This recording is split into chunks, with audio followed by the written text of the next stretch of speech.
Tout commença par un ciel noir et menaçant.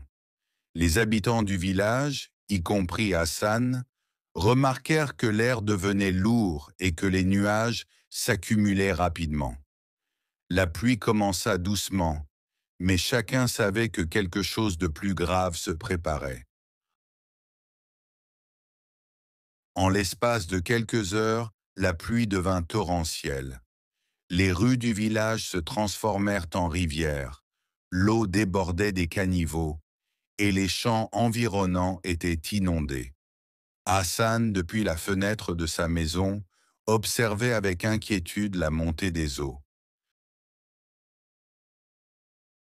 La rivière voisine, d'habitude calme, déborda soudainement. L'eau pénétra dans les maisons proches et les habitants commencèrent à évacuer leurs biens les plus précieux. Hassan et sa famille durent quitter leur maison pour chercher refuge sur une colline voisine.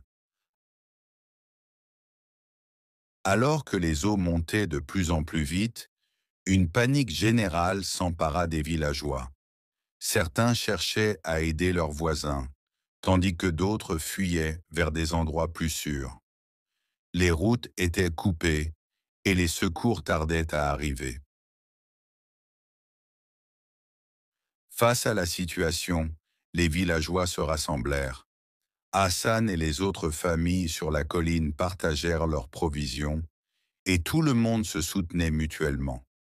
Malgré la peur et l'incertitude, l'entraide apportait un peu de réconfort. Après plusieurs jours, les eaux commencèrent enfin à se retirer. Le village était en ruine, mais heureusement, il n'y avait pas eu de pertes humaines. Hassan et sa famille retournèrent à leur maison pour constater les dégâts, mais ils savaient qu'avec l'aide de tous, le village serait reconstruit.